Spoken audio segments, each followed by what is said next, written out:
বিশ্বনবী মুহাম্মদ সাল্লাল্লাহু আলাইহি ওয়াসাল্লাম তার উপরে কোরআন নাযিল হয়েছে। 1000-এরও বেশি অলৌকিক ঘটনা এই কোরআনে আছে।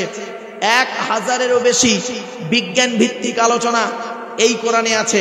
এই কোরআনকে নিয়ে সারা পৃথিবী গবেষণা করছে, সারা বিশ্ব গবেষণা করছে। আপনি কেন বাড়িতে বসে আছেন কোরআনকে অবমাননা করে? বাড়িতে কোরআনকে অবমাননা কিভাবে করছে?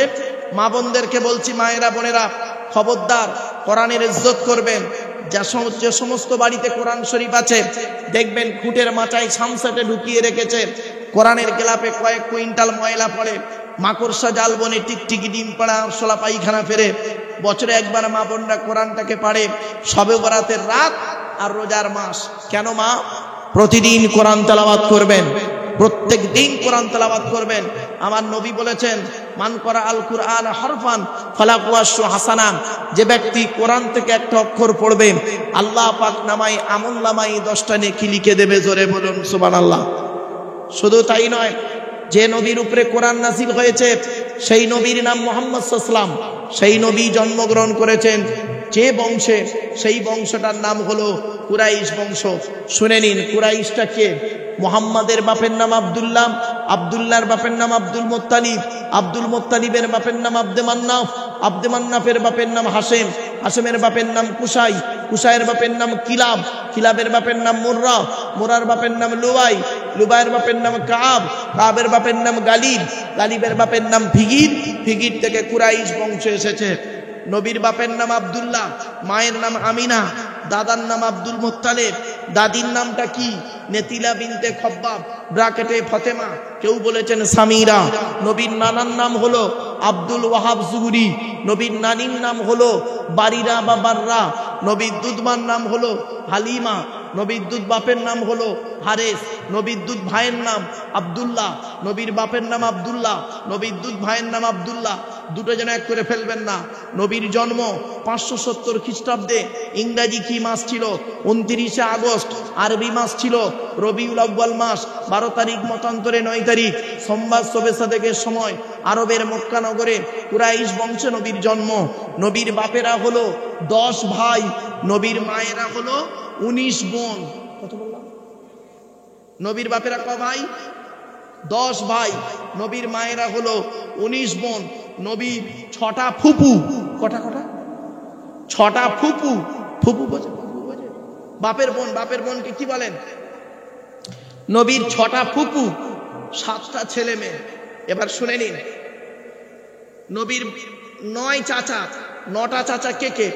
বড় চাচার নাম হলো হারেস, জুবায়ের, মুকাইয়িম, ফাইদাক, জাইদাক, আবু লাহাব, হামজা, আব্বাস, আবু তলেব, নবীর বাপ আব্দুল্লাহ। এই 10টা।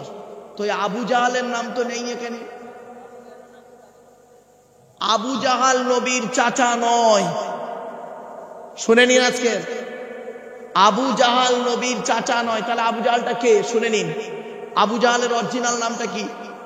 আবু মানে পিতা, জাহাল মানে মূর্খ, মূর্খের পিতা। এই কথাটি আল্লাহর নবী ওকে এই লানতের সার্টিফিকেটটা দিয়েছিল। এবার আসছি, আবু জাহাল মূর্খের পিতা, ওর অরিজিনাল নাম কি? অরিজিনাল নাম হলো আমের বিন হিশাম।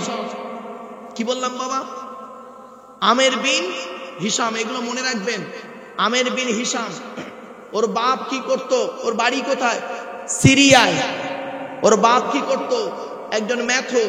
ওর মা কি ছিল? একজন চরিত্রহীনা নারী।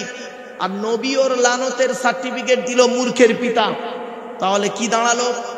যার বাড়ির নাম হলো আমের বিন হিশাম, যার বাড়ি হলো সিরিয়ায়, যার বাপ হলো ম্যাথর, মা হলো চরিত্রহীনা নারী, আর নবী তার লানতের সার্টিফিকেট দিল মূর্খের পিতা। তুমি তাকে নবীর চাচা বলে ওয়াজ করলে খবরদার নয়। আবু জাহাল নবীর চাচা নয়। এবার আসছি নবীর ছেলে মেয়ে। নবীর ছেলে মেয়ে হলো 7টা। কটা? 7টা। 3টা ছেলে পুত্র সন্তান বাল্যকালে আল্লাহ ডেকে নেয়। 4টে কন্যা সন্তান।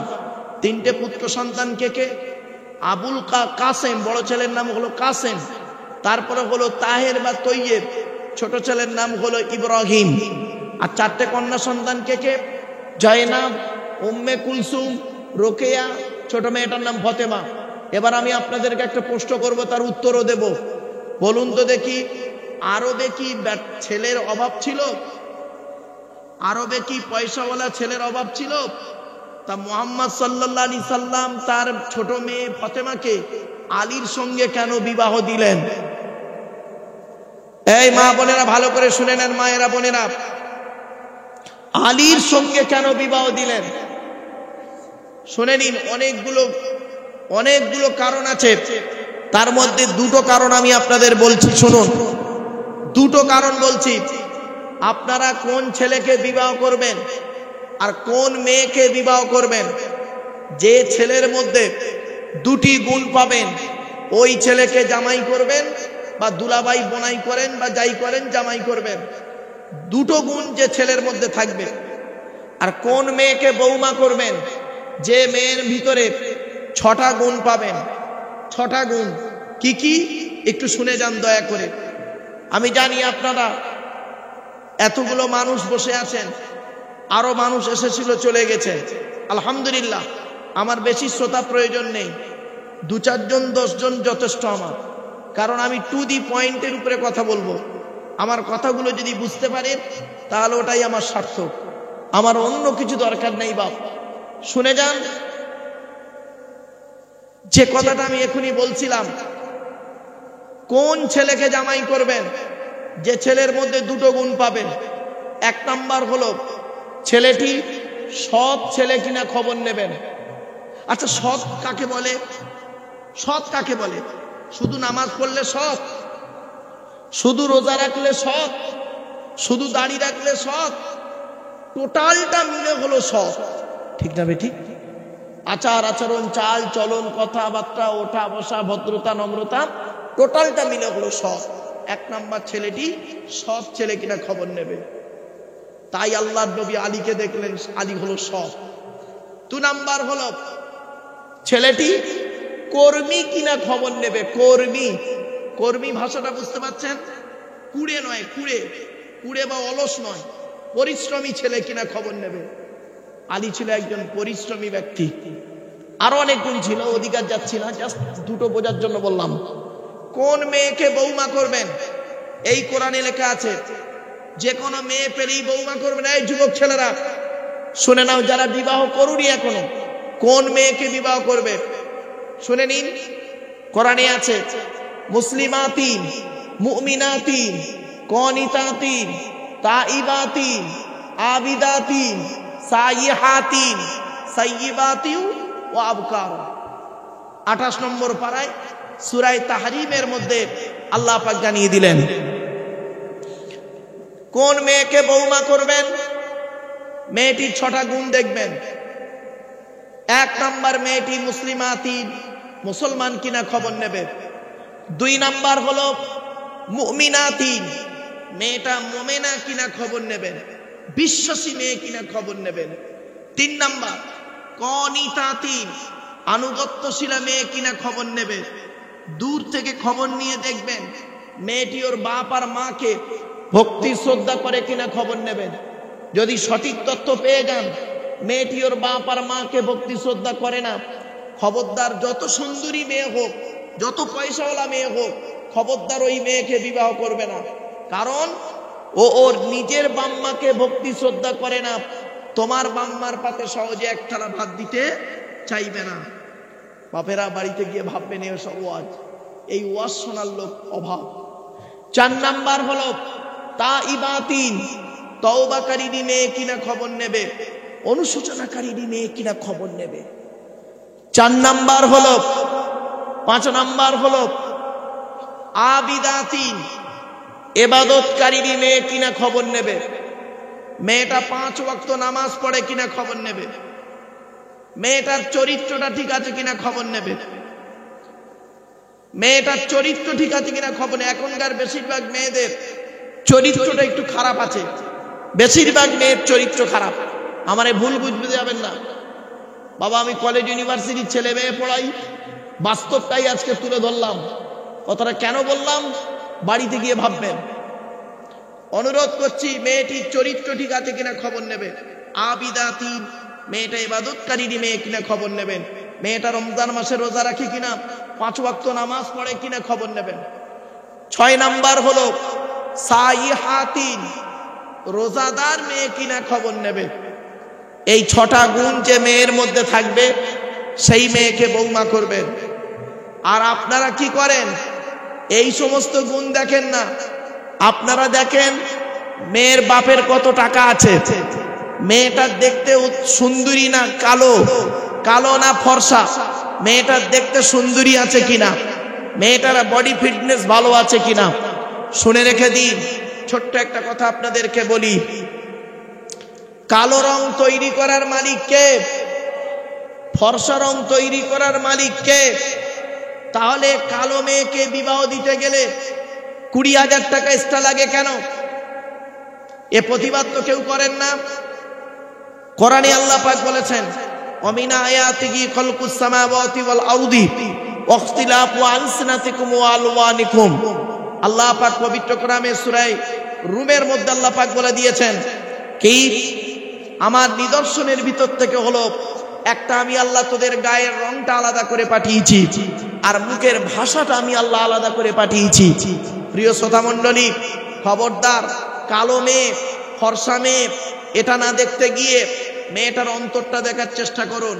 মনে রাখবেন, এমনও কালো ঘরের মেয়ে, কালো মেয়ে তার ব্যবহারে আল্লাহ খুশি, স্বামী খুশি, আল্লাহ খুশি, জোরে বলে সুবহানাল্লাহ। আর এমনও ফর্সা সুন্দরী মেয়ে আছে, সকলে নয়, এমনও ফর্সা সুন্দরী মেয়ে আছে রূপের অহংকারে স্বামীকে দেখে না, স্বামীর গুরুত্ব দেয় না, স্বামীকে ভক্তি শ্রদ্ধা সম্মান করে না। আল্লাহ লানত পড়বে ওই মেয়ের প্রতি। আর একটা কথা বলি, যে সমস্ত মা বোনরা আমার বক্তব্য শুনছেন, মায়েরা বোনেরা, আল্লাহর নবী নিষেধ করেছেন, ওই সমস্ত মেয়েরা হলো জাহান্নামী।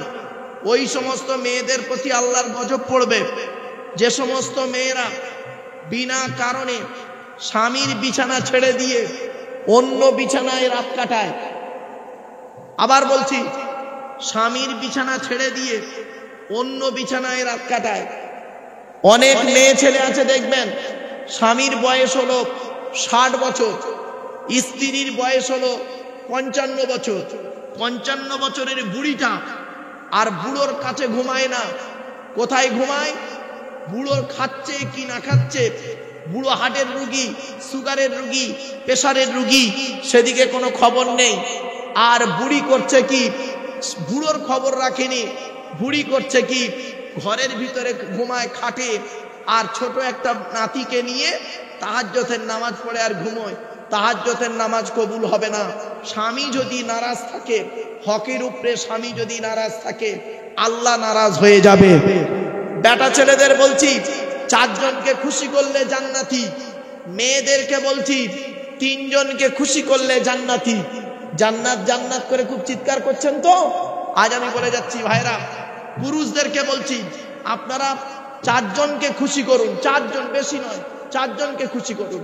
1 নাম্বার হলো, তুমি তোমার রবকে খুশি করো, তুমি তোমার আল্লাহকে খুশি করো, অর্থাৎ কোরআন মোতাবেক জীবন যাপন করো। কোরআনে যেটা হারাম বলা হয়েছে ওটা থেকে দূরে সরে থেকো। কোরআনে যেটা হালাল বলা হয়েছে ওটাকে আকর্ষণ করো, ওটাকে ধরে নাও, আঁকড়ে ধরো।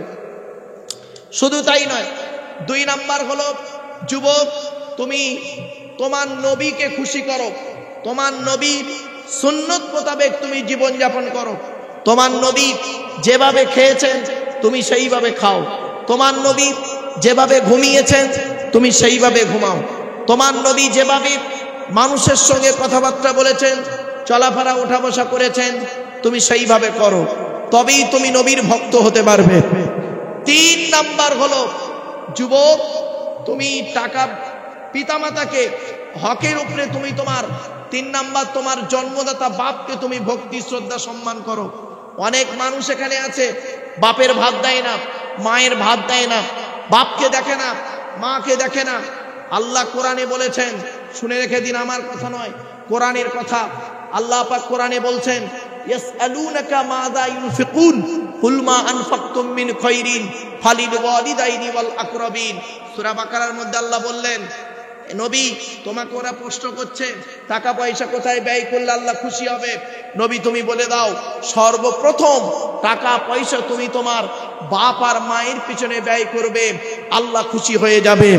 আর এ ছেলেরা কি করে দেখবেন, মাইনে পেয়েছে, প্রচুর টাকার মালিক হয়েছে, বইয়ের নামে ব্যাংকের বই করেছে, আর বউ করেছে কি, ওর ভাইয়ের নামে নমিনি করেছে। অনুরোধ করে আপনাদের বলে যাচ্ছি, আল্লাহর কোরআন বলছে ইয়াসআলুনাকা মাযা ইউনফিকুন কুল মা আনফাকতুম মিন খায়রিন ফালিল ওয়ালিদাইনি ওয়াল আকরাবিন। আল্লাহ পাক বললেন, নবী তোমাকে ওরা প্রশ্ন করছে টাকা পয়সা কোথায় ব্যয় করলে আল্লাহ খুশি হবে। নবী তুমি বলে দাও, কুল মা আনফাকতুম মিন খায়রিন ফালিল ওয়ালিদাইনি ওয়াল আকরাবিন। টাকা পয়সা সর্বপ্রথম ব্যয় করবে তোমাদের বুড়ো বুড়ি বাপ আর মায়ের পিছনে। এখানে অনেক মানুষ আছে যারা বাম্মার ভাত দেয় না, কত শিক্ষিত লোক আছে বাম্মার ভাতও দেয় না, খবরও নেয় না। তাই আমি আপনাদেরকে অনুরোধ করে বলছি, এই যুবক ছেলে, তুমি তোমার মাকে খুশি করো, তোমার মাকে হকের উপরে খুশি করো। নিজের মাকে ভাত দেয় না, নিজের মায়ের প্রতি তুমি ভক্তি শ্রদ্ধা সম্মান করো না। তুমি যতই নামাজ পড়ো, যতই রোজা রাখো, তুমি তোমার বাম্মাকে যদি কাঁদিয়েছ, তাহলে ইহকাল যাবে, পরকালও যাবে। যে বাড়িতে বৃদ্ধ পিতামাতা আছে, সেই বাড়িতে আল্লাহর রহমত তত ঝরে ঝরে পড়বে। জোরে বলুন সুবহানাল্লাহ। যে বাড়িতে বৃদ্ধ পিতামাতা আছে, সেই বাড়িতে আল্লাহর রহমত তত ঝরে ঝরে পড়বে। জীবনে কোনোদিন বুড়ো বুড়ি বাপ আর মাকে কাঁদাবেন না, বাপ আর মাকে কোনোদিন কষ্ট দেবেন না। কিয়ামতের আলামত কি জানেন? পৃথিবী ধ্বংসের লক্ষণ হলো, 1 নাম্বার নবী বললেন বিদ্যা উঠে চলে যাবে। আজকের বিদ্যা উঠে চলে যাচ্ছে। মাধ্যমিক, উচ্চ মাধ্যমিক, বিএ পাস, এমএ পাস, আলেম, হাফেজ, মাস্টার, ডাক্তার, ইঞ্জিনিয়ার, প্রফেসর বেড়ে গেল। বুড়ো বুড়ি বাম্মার অনেকে ভাতও দেয় না, খবরও নেয় না। দুঃখের বিষয়। 2 নাম্বার নবী বললেন পৃথিবী ধ্বংসের লক্ষণ হলো ওয়ায়ুকসারু জিনা, ব্যভিচার বেড়ে যাবে। ঘরের ভেতরে এখন ব্যভিচার চলছে, ঘরের বাইরে এখন ব্যভিচার চলছে। মা বোনেদেরকে বারে বারে বলছি, ব্যভিচার থেকে দূরে সরে থাকুন। যুবকদেরকে বলছি, ব্যভিচার থেকে দূরে সরে থাকো। 3 নম্বরে নবী বললেন ওয়ায়ুকসারু শুরবুল খমার, মদ পান বেড়ে যাবে। মানুষ মদের প্রতি আকৃষ্ট হয়ে যাবে। মদ এমন হারাম জিনিস, তার প্রতি মানুষ বেড়ে যাবে, মদ খাওয়া বেড়ে যাবে। এই যুবক ছেলেরা, মদ খাওয়া থেকে দূরে সরে থেকো। তারপরে নবী বললেন পৃথিবী ধ্বংসের লক্ষণ হলো সুদ খাওয়া বেড়ে যাবে, সুদ খাওয়া বেড়ে যাবে। মা বোনেদেরকে বলছি, মায়েরা বোনেরা, সুদ হলো কঠোর হারাম, কঠোর হারাম, কঠোর হারাম। এরপরে বলা হয়েছে পৃথিবী ধ্বংসের লক্ষণ হলো ঘুষ খাওয়া বেড়ে যাবে, ঘুষ খাওয়া বেড়ে যাবে। পৃথিবী ধ্বংসের লক্ষণ হলো পিতামাতার অবাধ্য সন্তান হবে, পিতামাতার অবাধ্য সন্তান হবে। বাপকে দেখে না, মাকে দেখে না, শ্বশুর শাশুড়ির প্রতি ভক্তি শ্রদ্ধা সম্মান বেশি। নবীজি বলেছেন পৃথিবী ধ্বংসের লক্ষণ হলো নিকটবর্তী লোকের সঙ্গে মহব্বত থাকবে না, দূরবর্তী লোকের সঙ্গে মহব্বত তৈরি হবে।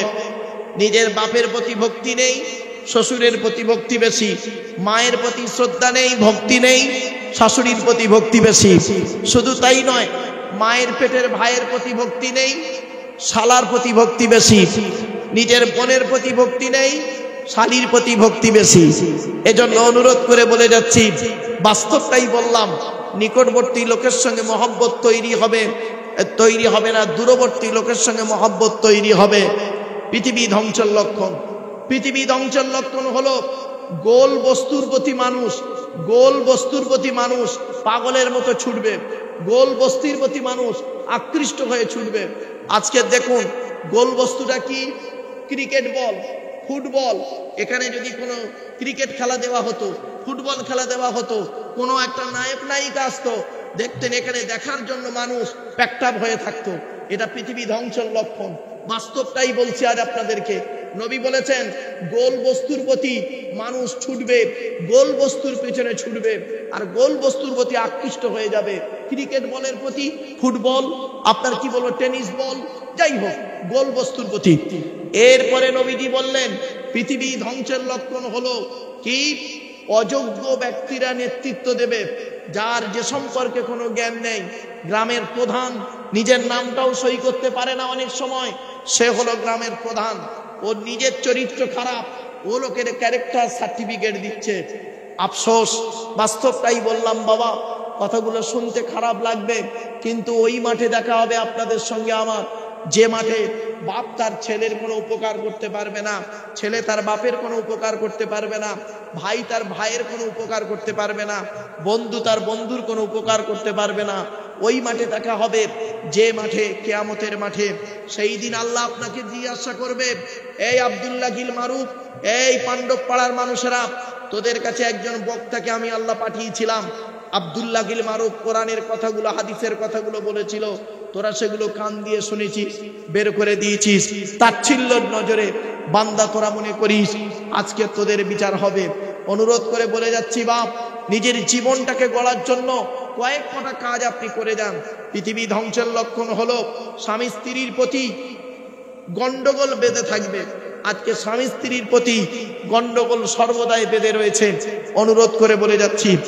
এরপরে আসছি বিশ্বনবী মুহাম্মদ সাল্লাল্লাহু আলাইহি ওয়াসাল্লাম, তিনি বললেন পৃথিবী ধ্বংসে ততদিন হবে না যতদিন পর্যন্ত বাইতুল মুকাদ্দাস বলে একটা মসজিদ আছে, নাম শুনেছেন আপনারা বাবা, যেটা নিয়ে ঝামেলা হচ্ছে। ওই বাইতুল মুকাদ্দাস যেদিন মুসলমানদের হাতে আসবে, সেই দিন থেকে কিয়ামতের সূচনা শুরু হয়ে যাবে। এটা আমার কথা নাই, নবীজির কথা। নবীজি বলেছেন, আবু হুরায়রা থেকে হাদিসটা রিওয়ায়াত, আল্লাহর নবী বলেছেন কিয়ামত ততদিন পর্যন্ত হবে না যতদিন পর্যন্ত মুসলমানদের সঙ্গে ইহুদিদের একটা যুদ্ধ হবে। শুনে নিন, মুসলমানদের সঙ্গে ইহুদিদের একটা যুদ্ধ হবে, আর সেই যুদ্ধে মুসলমানরা জয়লাভ করবে, আর বাইতুল মুকাদ্দাস মুসলমানদের হাতে আসবে। জিজ্ঞাসা করা হলো যুদ্ধটাকে কি নিয়ে হবে? নবীজি বললেন, এই বাইতুল মুকাদ্দাস জেরুজালেমে যে মসজিদুল আকসা, ওই মসজিদ নিয়ে ঝামেলাটাই শুরু হবে। তো বাপেরা অনুরোধ করে বলে যাচ্ছি, মনে রেখে দিন, এই কথাগুলো মাথায় রাখবেন। পৃথিবী ধ্বংস হবে সেই দিন, যেদিন হবে মুহররম মাসের 10 তারিখ। একটা কথা আপনাদের বলে যাচ্ছি, আল্লাহ পাক আসমান পৃথিবী জমিনকে সৃষ্টি করেছে মাত্র 6 দিনে। কদিনে? 6 দিনে। ইন্না রাব্বাকুমুল্লাহুল্লাযী খালাকাস সামাওয়াতি ওয়াল আরদা ফি 6 আইয়াম। আল্লাহ পাক বলছেন, আসমান পৃথিবী জমিনকে আমি আল্লাহ 6 দিনে সৃষ্টি করেছি। কোন কোন বার? রবিবার, সোমবার, মঙ্গলবার, বুধবার, বৃহস্পতিবার, শুক্রবার। শনিবারে আল্লাহ কিছু সৃষ্টি করেননি। মনে রাখবেন, এই 6 দিনে আল্লাহ পাক সবকিছু তৈরি করেছেন।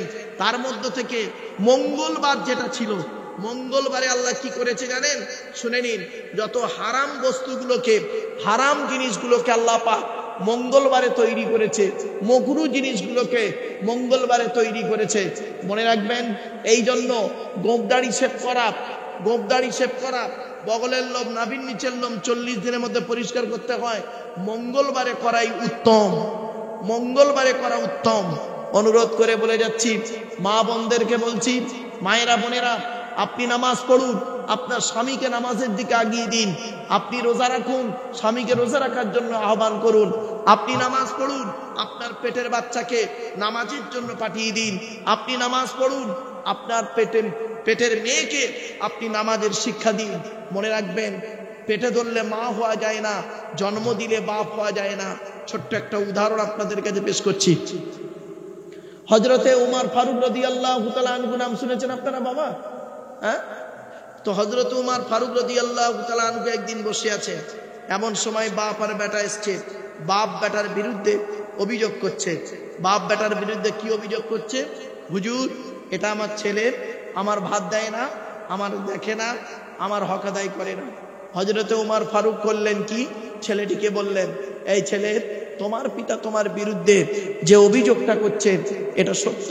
ছেলেটি বলল, একদম সত্য কথা। তুমি তোমার পিতামাতার দেখো না? বলছে, না দেখি না।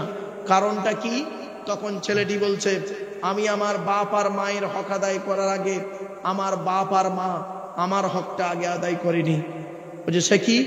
বলছে, আমি আমার বাপ আর মায়ের হক আদায় করার আগে আমার বাপ মা আমার হক আদায় করেনি। কি বলছো তুমি?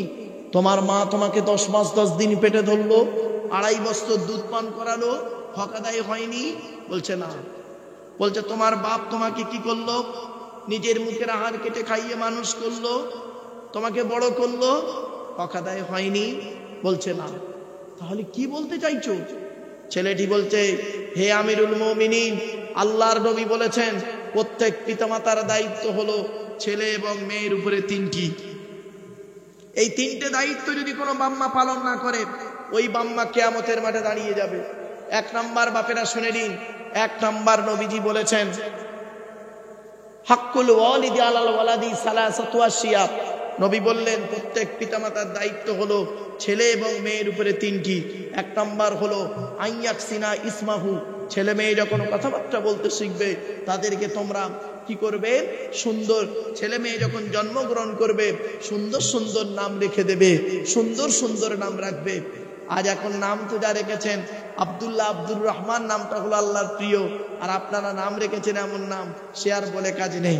অনুরোধ করে বলে যাচ্ছি বাবা, এগুলো চেঞ্জ করবেন, ভালো নাম রাখবেন। ডান কানে আজান দেবেন, বাম কানে একামত দেখবে, অর্থ থাকলে আকিকা করবেন, আকিকা। আর বাচ্চা ছেলে মেয়েদেরকে আপনারা কি করবেন? এই তেল পানি পড়া এগুলো ব্যবহার করবেন।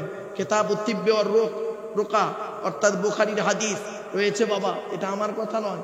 বাচ্চাদেরকে তেল পড়া, পানি পড়া, গায়ে ফুঁক দেওয়া, শুনে রেখে দিন, কালো জিরে পড়ে ফুঁক দেওয়া, খাওয়া। তারপরে আপনার ওই কি বলে, ওই বাচ্চাদের যাতে বাতাস না লাগে, বাচ্চার যাতে বাতাস না লাগে, নবীজি বলেছেন সূরা ফাতিহা যদি পড়ে কেউ ফুঁক দেয়, সূরা ফাতিহা যদি পড়ে ফুঁক দেয়, একটা ঘটনা বললে অবাক হয়ে যাবেন, শুনে নিন ঘটনাটা বাপ। আমি তো জানি আমার লাশ পর্যন্ত শ্রোতা থাকবে, যে কজন ওই কজনই আমার যথেষ্ট শ্রোতা, ওটাই আমার সলিড শ্রোতা, শুনে রেখে দিন বাপেরা। আল্লাহর নবীর জামানায় কিছু সাহাবী, আল্লাহর নবীর জামানায়, এই ঘটনাটা শুনে নিন, আল্লাহর নবীর জামানায় কিছু সাহাবী এক জায়গায় গিয়েছে, একটা এলাকায় গিয়েছে, যেতে সেই এলাকার লোকেরা তা এদেরকে ভালো গুরুত্ব দিচ্ছে না। তো হঠাৎ সেই এলাকার একজন মেয়ে ছেলে ছুটে এসে মুসলমানদেরকে বলছে, ও ভাই মুসলমানেরা, তোমাদের মধ্যে কেউ ঝাড়ফুঁক করতে পারো? বাবা ঝাড়ফুঁক বোঝেন? বাবা বোঝেন কি? বলছে তোমাদের মধ্যে কেউ ঝাড়ফুঁক করতে পারো? তা বলছে হ্যাঁ পারি। কি হয়েছে?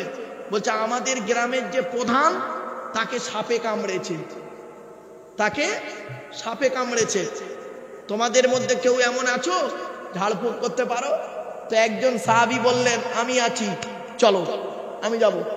তো সেই সাহাবী করলেন কি, গেলেন, গিয়ে তাকে ঝাড়ফুঁক করলেন, করতে সাপের বিষ নেমে গেল। নেমে যাওয়ার পর সেই প্রধান খুশি হয়ে 40টা বকরি দিয়েছিল। কটা? 40টা বকরি দিয়েছে। তো এরা নবীর সাহাবীরা বকরিগুলো নিয়ে বাড়ি চলে এসছে, এসে নবীকে বলছেন ইয়া রাসূলুল্লাহ, আমরা অমুক এলাকায় গিয়েছিলাম, যেতে সেখানে সেই এলাকার প্রধানকে সাপে কামড়েছে, আমাদের মধ্যে একজন গিয়ে তাকে ঝাড়ফুঁক করেছে, সাপের বিষ নামিয়ে দিয়েছে, সেই প্রধান খুশি হয়ে আমাদের 40টা উট দিয়ে এই বকরি দিয়েছে, বকরি। তখন নবীজি বললেন তোমরাও খাও, আমার জন্য একটু রেখো। আর কোন ব্যক্তি ঝাড়ফুঁকটা করেছে তাকে ডাকো তো। তা সেই ব্যক্তিকে ডাকা হলো, সেই ব্যক্তি এলে, তাকে নবীজি এবার জিজ্ঞাসা করছেন, ভালো করে শুনে নেন বাপেরা, তাকে নবীজি জিজ্ঞাসা করছেন, এই মা বোনেরা আপনারা এই আমলগুলো করবেন। তাকে নবীজি জিজ্ঞাসা করছেন, তুমি কি এমন করে ফুঁক দিলে সাপের বিষ নেমে গেল? কি এমন করে ফুঁক দিলে সাপের বিষ নেমে গেল? সাহাবীটা বলছেন ইয়া রাসূলুল্লাহ, ইয়া হাবিবাল্লাহ, হুজুর তেমন কিছু করে ফুঁক দিইনি, কোরআনুল কারীমের মধ্য থেকে সূরা ফাতিহা আলহামদুলিল্লাহ সূরা পড়ে ফুঁক দিয়েছি। আমার আল্লাহ পাক আলহামদুলিল্লাহ সূরার ওসিলায় সাপের বিষ নামিয়ে দিয়েছে। কি বুঝলেন? এই জন্য বলে যাচ্ছি বাপ, সূরা কুল আউযু বিরাব্বিল ফালাক, কুল আউযু বিরাব্বিন নাস যদি 7 বার পড়ে যদি কোনো বাচ্চার গায়ে ফুঁক দেওয়া হয়, ওই বাড়িতে জেন ভূত পরি জাদু বান্টনা কিছুই লাগবে না। অনুরোধ করে বলে যাচ্ছি বাপ, নিজেরা আমলগুলো করুন আর আলেমদের কাছে বসে ওগুলো শিখে নিন। বিশ্বনবী মুহাম্মদ সাল্লাল্লাহু আলাইহি ওয়াসাল্লামের হাদিসটি এবার বলছি। ওই হযরতে উমর ফারুক করলেন কি, ছেলেটির কথা শুনে অবাক হয়ে গেলেন। ছেলেটি বলছেন, আমিরুল মুমিনিন আল্লাহর নবী বলেছেন প্রত্যেক পিতামাতার দায়িত্ব হলো তিনটি।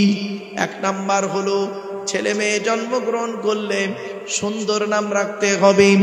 দুই নাম্বার হলো ওয়াইদা ওয়ালাদা ওয়া ইউআল্লিমুহুল কিতাবা, ছেলে মেয়ে যখন কথাবার্তা বলতে শিখবে তাদেরকে কোরআনের শিক্ষা দেবে। অনুরোধ করে